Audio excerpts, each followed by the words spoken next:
आपले आई वडील किती प्रेम करतात ना आपल्यावर, आपल्यासाठी ते काहीही करू शकतात. आता ह्यांचंच बघा ना, काय झालं ते तुम्हाला सांगतेच, पण हे त्याआधी दादूला ईश्वरा झोपवत होते. सर्वांना चांगली बुद्धी दे, आरोग्य दे, सर्वांना सुखात आनंदात ऐश्वर्यात ठेव, सर्वांचं बघा आमची आता झाली आहे तयारी कुरकुमला बाजारला जायची.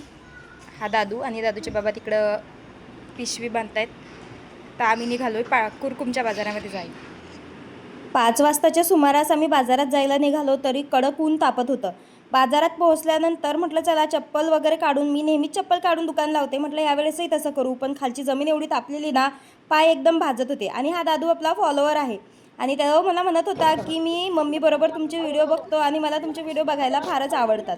त्याच्यानंतर एक दादाही आलेले, आपले फॉलोअर होते इंस्टाग्रामवरचे, पण त्यांच्याबरोबर व्हिडिओ घ्यायचं लक्षातच नाही. दादा तुम्ही जर हा व्हिडिओ बघत असाल तर परत नक्की या, आपण एक व्हिडिओ घेऊ. आणि त्या काका आणि मावशी जे तुम्हाला सुरुवातीला दाखवले ना, त्यांचा विषय असा आहे की त्यांची मुलगी माहेरी आलेली आणि ती आपली फॉलोवर आहे किंवा सबस्क्रायबर आहे आणि तिला आपले व्हिडिओ भारीच आवडतात. आणि त्या मला म्हणत होत्या की ती 3 हप्ते मला भेटण्यासाठी बाजारात येत होती, पण त्यांचं बाळ लहान असल्यामुळे आता 4थ्या हप्ती त्या काही आल्या नाही. त्यांना वाटलं मी परत आता येणार नाही का म्हणून, तर त्याही आल्या नाहीत मला भेटायला. पण त्या 3 हप्ते त्या आल्यानंतर त्यांचा इतका मूड ऑफ झाला ना, मी त्यांना भेटले नाही म्हणून. मग त्यांनी त्यांच्या आईबाबांना सांगून दिलं की हा ताई कधीही दिसल्या तरी माझ्यासाठी गुलाबजामुन घेऊन या. आणि आपले हे दादा जे नेहमीचे कस्टमर आहे, त्यांनी एकदमच 500 रुपयाचे गुलाबजाम घेऊन गेले घरी खायला. आणि हे पुण्यावरनं आलेले, आत्ता त्यांची बदली पुण्याला झाली आहे, तर तिथून आपले गुलाबजाम घ्यायला आले. इतकं भारी वाटतं ना, आपले फॉलोअर सबस्क्रायबर जेव्हा येऊन अशी आपली चौकशी करतात, आपल्याला एवढा सपोर्ट करतात. त्यानंतर हा जो दादा आहे ना, हा आपल्याकडे नेहमी असा उभा राहून म्हणजे तिथंच गुलाबजाम खातो. पण यावेळेस म्हटलं चल मी तुझा एक व्हिडिओ घेते, तू रिव्ह्यू दे. तर त्याला इतके गुलाबजाम आवडले, दोघांना पण गुलाबजामुन आवडले. शेजारच्या ताईंनी जामून आणलेली विकायला, तर आपणही खाण्याचा त्याच्यावर ताबा घेतला. आणि थोडे आंबट होते, तर दादूचा चेहरा तुम्ही बघू शकता. ऊन होतं तर हे दोघं गेले मंदिरामध्ये बसायला. आणि हे चिमुकली आपली फॉलोवर आपल्याला भेटण्याला आणि गुलाबजाम घ्यायला आलेली. किती क्यूट दिसते ना ती. ह्या काका मावशींचं खरंच मी खूप आभारी आहे की ते येऊन माझ्याशी असे बोलले म्हणून. मला इतकं कृतज्ञ वाटलं की आपल्या आयुष्यात ही सगळी लोकं, इतकी प्रेमाची लोकं फक्त या व्हिडिओमुळे आहे.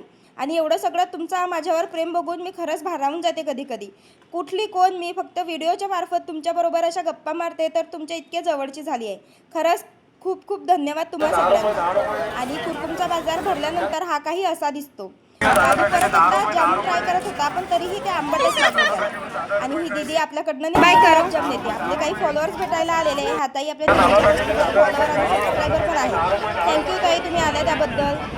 नंतर मी निघाले थोडाफार आपला भाजीपाला घ्यायला, आणि एका ताईला तिथं गुलाबजामही घेऊन जायचे होते. परत एक मावशी आणि काका आलेले, तर त्यांची मुलगी राजगुरुनगरला राहत होती, तिथून मला भेटायला आलेली, पण माझी भेट काही त्यांच्याबरोबर झाली नाही. आता परत जर आल्या ना ताई, तर नक्की भेटायला या. आता मी गावी गेले होते, त्याच्यामुळे आपली भेट झाली नाही, पण तुमचं असं प्रेम असंच माझ्यावर राहू द्या. आणि ते 500 रुपयाचा विषयही तुम्ही तुमच्या आईबाबांकडून विचारून घेतला, त्याबद्दल खरंच धन्यवाद. तुम्ही अशीच माझी काळजी करत राहा. मी तुम्हाला असंच नवीन नवीन कंटेंटने एंटरटेन करत राहील, आणि तुम्ही सगळे असेच माझ्यावर प्रेम राहू द्या. मी खरंच खूप भाग्यवान आहे की तुमच्यासारखे ऑडियन्स माझ्या नशिबात आहे म्हणून.